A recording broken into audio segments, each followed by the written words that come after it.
Guardiola hands Kane an opportunity with Man City exit admission. For one of the stars of England's summer, it was a move he couldn't turn down. "I obviously spoke to the staff and players before I left, but I had to stop towards the end because I was going to cry a little," the multi-million-pound asset told Sky Sports. "But it was something I couldn't turn down.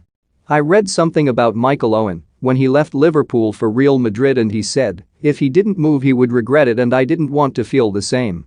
And so with that he was gone." Jack Grealish was a Manchester City player. Grealish's £100 million move from his boyhood club Aston Villa was one of the sagas of the summer, but it was one for which you sensed the ending was always written.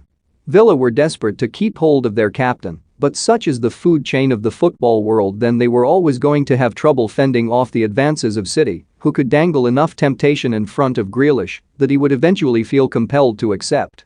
For Harry Kane, things have been rather different. The forward's longed-for trophy success with Tottenham might never have materialized, but he has been in touching distance of it before. While for England in the summer he was a couple of penalty kicks away from being the captain who lifted the first major prize for 55 years. Kane has had a wonderful career, whatever happens from this point on.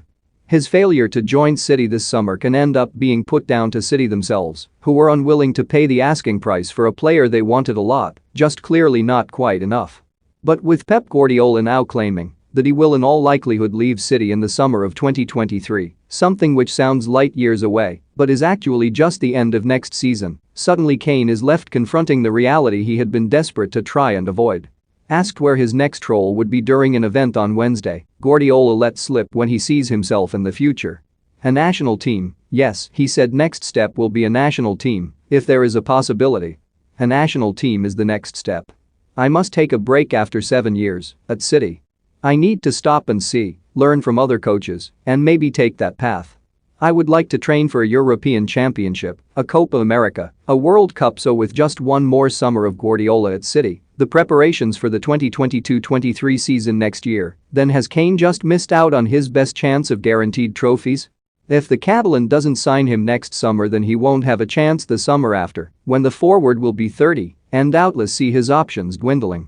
Of his other serious suitors, then Chelsea disappeared off the table the moment they signed Romelu Lukaku, and while Manchester United could afford him, there are still serious questions over their capability to win things under Ole Gunnar Solskjaer. Real Madrid and Barcelona are a bit preoccupied now, and Paris Saint-Germain are fully stocked. So with England's success just narrowly escaping him this summer, it would appear as though guaranteed glory has slipped from the forward's fingertips. He'll have always preferred to win things with Spurs anyway though, and so that has to be his motivation heading into this season in the years to come. It would quite simply mean more to him. Kane x Guardiola might never be, but Kane x glory.